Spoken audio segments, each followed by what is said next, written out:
नमस्कार बच्चों। आज अपन गणित विषय का अगला जो चैप्टर है, चैप्टर नंबर 2 वास्तविक संख्याएं, ये पढ़ेंगे। ठीक है, इसमें अपन सबसे पहले इसकी भूमिका पढ़ते हैं, बेसिक जो भी है इसके नॉलेज है वो पढ़ते हैं। ठीक है, ये आपका बोर्ड एग्ज़ाम में इसके जो क्वेश्चन आते हैं वो 3 नंबर के आते हैं। ठीक है, तो देखो स्टार्ट करते हैं अपन। वास्तविक संख्याएं, तो बच्चों आप वास्तविक संख्या के बारे में जानते होंगे, वह संख्या जिसमें आपकी परिमेय प्लस अपरिमेय दोनों प्रकार की संख्याएं हों, तो उन संख्याओं को अपन क्या बोलेंगे, वास्तविक संख्याएं। ठीक है, अब इनमें आप जानते होंगे कि परिमेय संख्या क्या होती है। तो 8वीं या 9th की जो अपन ने परिभाषा पढ़ी थी कि किसी भी संख्या को यदि अपन P/Q के रूप में प्रदर्शित करें, ठीक है, और जो हर है वो नॉट इक्वल टू 0, माने Q नॉट इक्वल टू 0 हो, तो उसको अपन क्या बोलेंगे, परिमेय संख्या।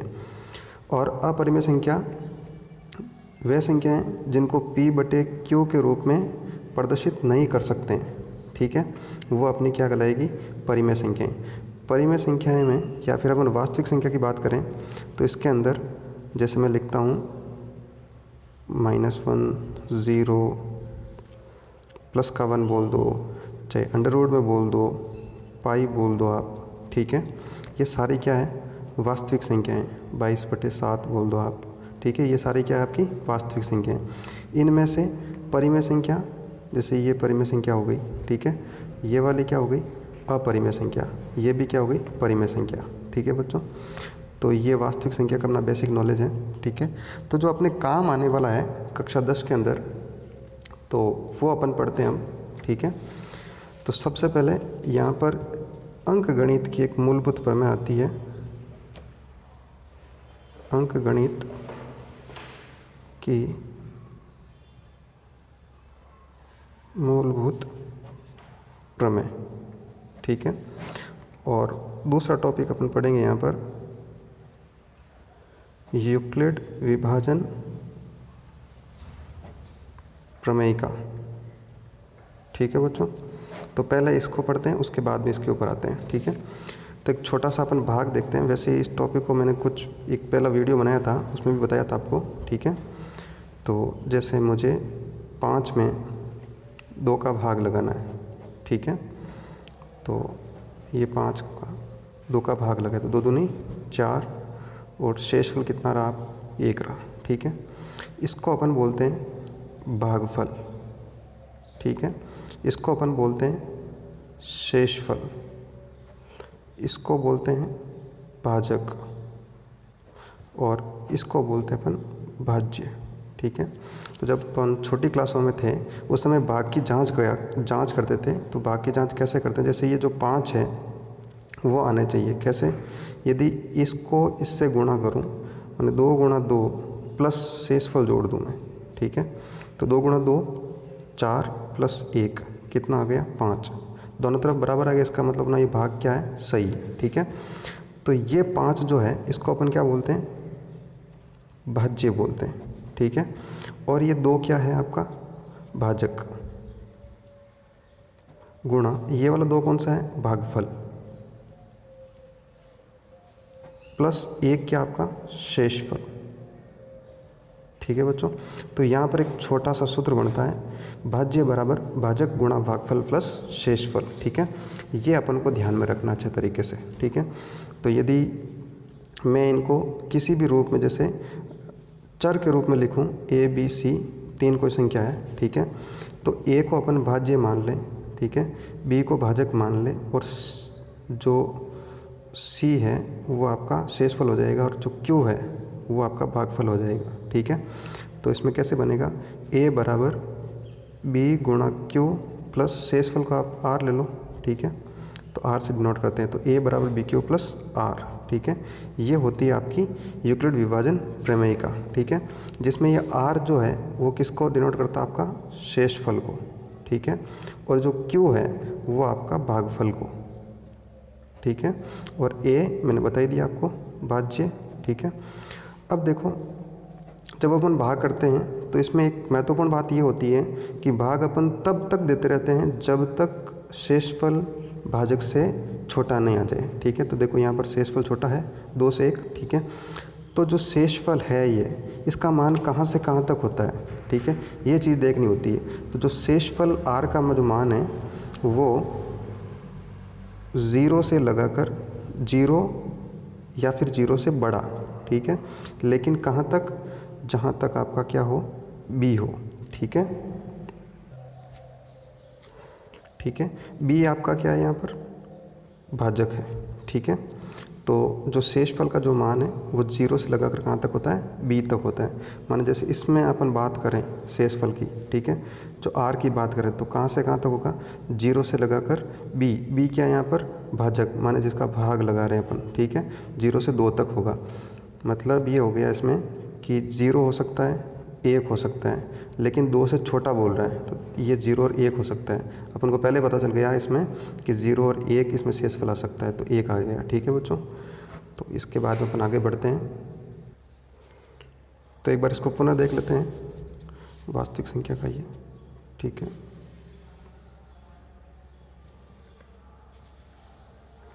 अब अगली प्रश्नमाला लेते हैं अपन 2.1, ठीक है।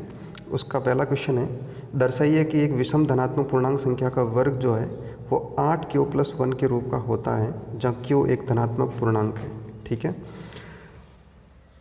तो इसमें बच्चों थोड़ी सी बात आपको याद रखनी पड़ेगी, धनात्मक पूर्णांक इनका कई प्रकार से अपन रूप बना सकते हैं, ठीक है। कुछ मैं आपको बता देता हूँ। जैसे माना धनात्मक पूर्णांक 4q+1 और 4q+3, यहाँ q वैसे यहाँ आ चुका है तो आप यहाँ पर m ले लो, 4m+1, 4m+3 और 4m+5, ठीक है।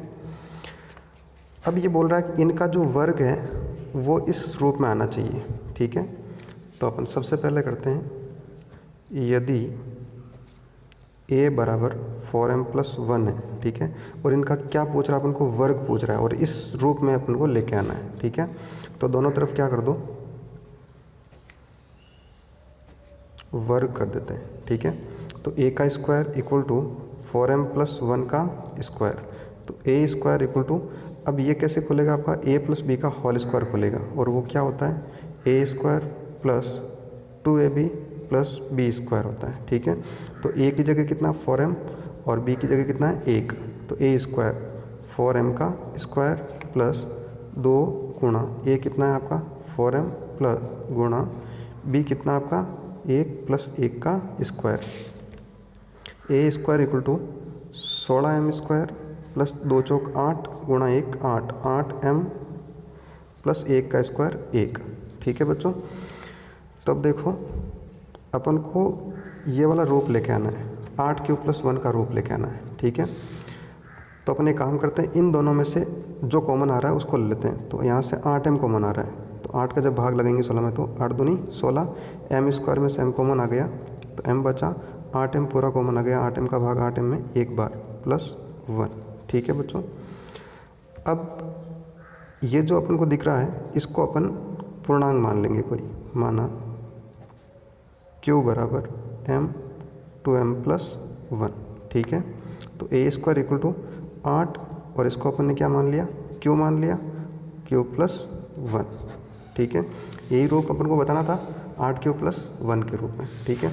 इसी प्रकार जो मैंने दूसरा लिखा है 4m+3, इसको अब चेक करते हैं अपन, ठीक है। तो वही माना a बराबर 4m+3, ठीक है, दोनों तरफ वर्ग करते हैं,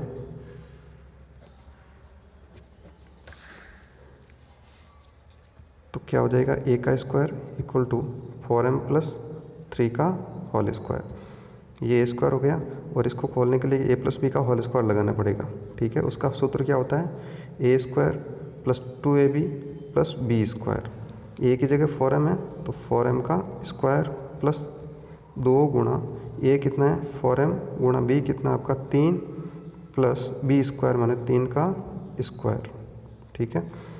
a square equal to 4m का स्क्वायर 4 का स्क्वायर 16 हो गया, m का स्क्वायर m स्क्वायर, 2 चौक 8, 8 तेरी 24m प्लस 3 का स्क्वायर कितना हो गया 9। ठीक है, अपन को रूप कौन सा लेके आना है, 8 क्यूब प्लस 1 का रूप लेके आना है। ठीक है, तो यदि अपन कॉमन लेते हैं, इन दोनों में से कॉमन ले लेते हैं 8, तो यहाँ पर 1 बचने वाला नहीं है। ठीक है, तो अपन को इसको थोड़ा सा मॉडिफाई करना पड़ेगा। 16m square plus 24m plus 9 को अपन इस तरह से लिख देते हैं 8 प्लस 1। ठीक है, और इनमें से अपन कॉमन ले लेते हैं इस बार, तो यहाँ से इन तीनों में से कॉमन 8 आ रहा है। ठीक है, 8 दूनी 16m स्क्वायर, 8 तीन 24m और यहाँ हो जाएगा 1 और प्लस का 1। इसको अपन पुनः वापस क्या मान लेंगे, क्यू मान लेंगे। माना क्यू बराबर 2m square plus 3m plus 1। ठीक है, तो ए स्क्वायर बराबर 8 क्यू प्लस 1। ठीक है, यही रूप अपन को लेके आना था। अब आपको एक बार और करना है इसी तरह से। ठीक है, ए बराबर माना, और अगला मैंने बताया था 4m प्लस 5। कम से कम आपको 3 इस तरह से बताने पड़ेंगे। वापस वही क्रिया अपनी, दोनों तरफ वर्ग करने पर, तो ये हो जाएगा a का स्क्वायर और ये हो जाएगा 4m प्लस 5 का होल स्क्वायर। ठीक है, वही a प्लस बी का होल स्क्वायर खोलना है यहाँ पर, a square plus 2ab plus B square, तो a square equal to 4m का whole square plus 2 multiply 4m multiply 5 plus 5 का square, a square equal to 16m square plus 2 चौक 8, 8 पंजे 40m प्लस 5 का स्क्वायर 25। ठीक है, 16m स्क्वायर। अब देखो अपन यदि यहाँ से इन दोनों से कॉमन लेते हैं तो भी अपना 8 क्यूब प्लस 1 बनने वाला नहीं है, तो अपन क्या करते हैं, इसको थोड़ा मॉडिफाई करते हैं। 16m स्क्वायर प्लस 40m और इसको क्या लिख देंगे 24 प्लस 1। ठीक है, और इन तीनों में से कॉमन ले लेते हैं। ठीक है, तो a square equal to 8 common ले लिया, 8 दूनी 16m 2m स्क्वायर, 8 पंजे 40m, माने 8 का भाग लगाना होता है जब भी कॉमन लेते हैं। ठीक है, और 8 तेरी 24 प्लस 1। इसको पुनः अपन क्या मान लेंगे, क्यू मान लेंगे। माना क्यू बराबर 2m square plus 5m plus 3। ठीक है, 8 क्यू प्लस 1। अंत में अपन ये लिख देंगे कि जो अपन को ये दर्शाना था कि एक विषम धनात्मक पूर्णांक का जो वर्ग है वो 8 क्यू प्लस 1 के रूप में होता है, जहाँ क्यू एक क्या है धनात्मक पूर्णांक, जो अपना ये यहाँ पर सिद्ध हुआ। ठीक है बच्चों,